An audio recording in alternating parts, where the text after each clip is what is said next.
Sahabat YouTube semua, kembali lagi di akun channel YouTube saya. Jangan lupa ya tonton videonya sampai selesai, klik like, subscribe, dan nyalakan tanda loncengnya.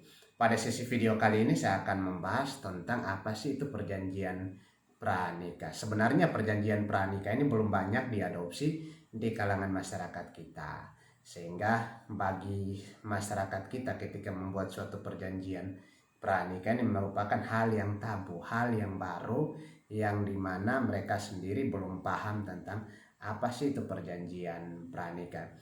Perjanjian pranikah ini sebenarnya bukan hanya perjanjian yang bersifat lisan, tetapi perjanjian yang tertulis dan perlu mendapat pengesahan dari pihak yang memiliki kewenangan, seperti pegawai pencatat perkawinan atau notaris.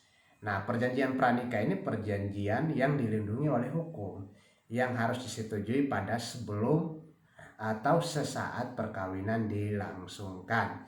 Artinya kedua belah pihak harus mendapat pengesahan dari notaris dan dilampirkan kepada pegawai pencatat perkawinan. Nah, dasar hukum dari perjanjian pranikah ini sebenarnya sudah ada, sudah diatur sangat jelas, yaitu dalam undang-undang, yaitu pasal 29 Undang-Undang Nomor 1 Tahun 1974 yang sifatnya mengikat sejak pernikahan dilangsungkan. Sebenarnya apa sih tujuan dari perjanjian pranikah ini? Tujuan dibuat surat perjanjian pranikah ini bukan didasari karena rasa saling kurang percaya di antara kedua belah pihak, baik pihak perempuan atau pihak laki-laki, melainkan bertujuan untuk menjamin kesejahteraan secara finansial dalam mengelola harta yang dimiliki, serta menjamin hak dan kewajiban dari masing-masing pasangan setelah menikah. Ini sebenarnya tujuan dibuat suatu perjanjian pranikah.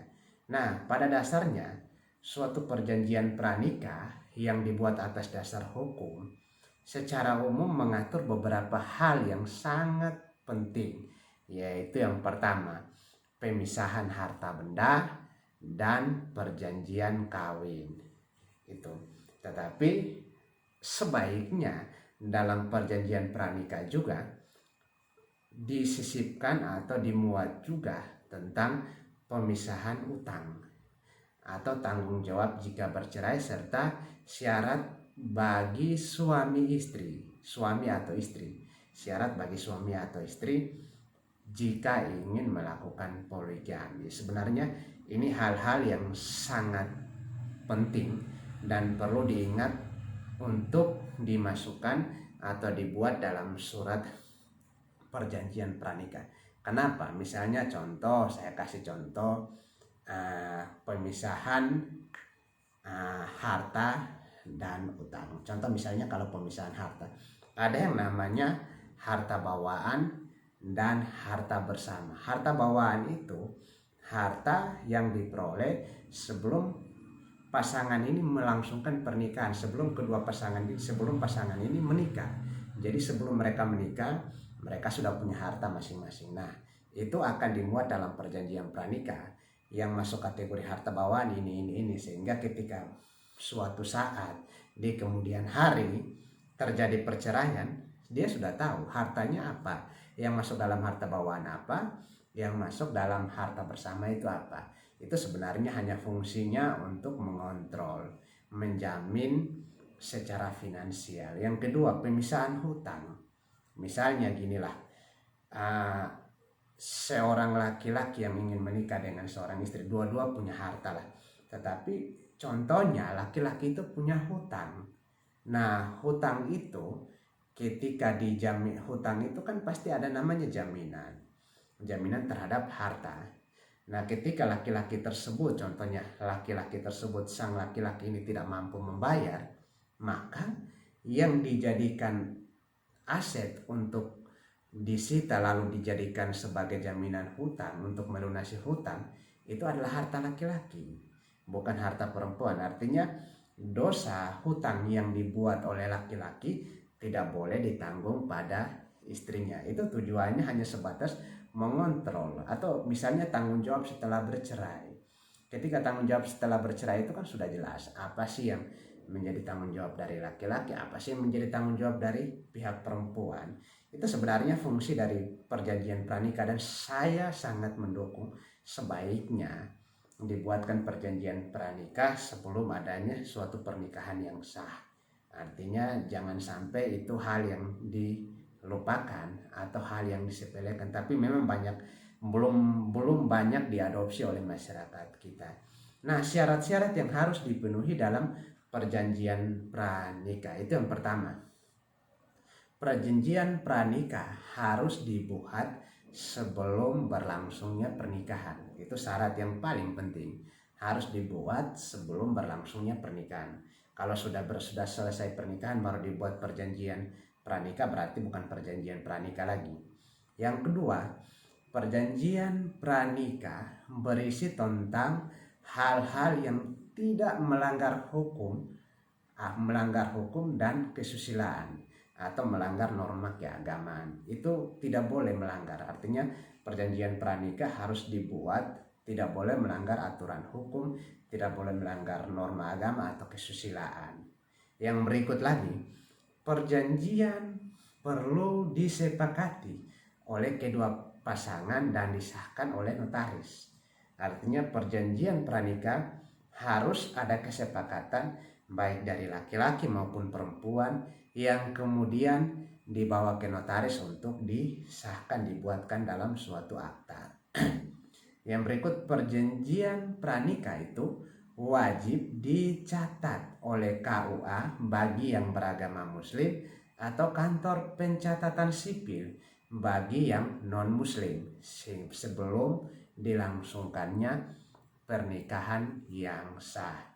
Lalu menjadi pertanyaan, misalnya pertanyaan bagi kita masyarakat awam sih, apa sih manfaat atau keuntungan dari kita membuat perjanjian pranikah? Pasti orang akan bertanya gitu. Apa sih yang kita peroleh? Apa sih manfaatnya yang akan kita dapat dengan kita membuat perjanjian pranikah? Sebenarnya ada beberapa manfaat keuntungan bagi pasangan yang membuat perjanjian pranikah. Itu yang pertama, adanya rasa saling keterbukaan di antara kedua belah pihak, baik itu sang laki-laki maupun perempuan. Adanya keterbukaan dalam hal harta. Artinya mereka berdua mempunyai saling keterbukaan yang artinya dilakukan secara sukarela.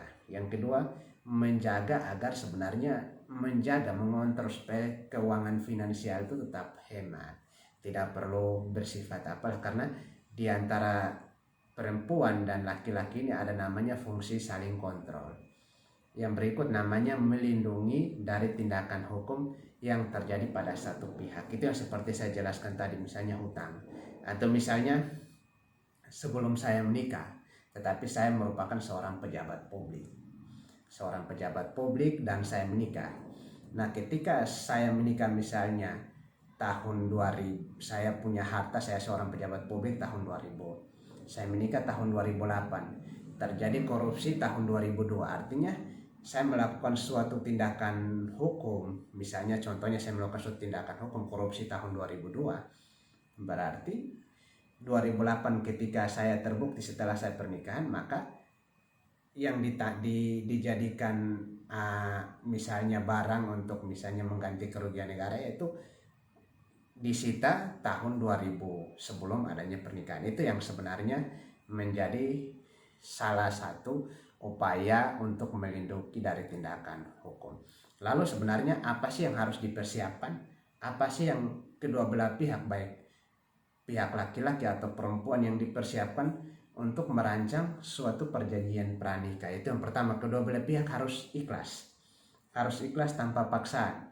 Artinya pihak laki-laki tidak boleh memaksa perempuan dan sebaliknya pihak perempuan tidak boleh memaksa pihak laki-laki. Artinya kedua belah pihak harus ikhlas dalam membuat perjanjian tersebut.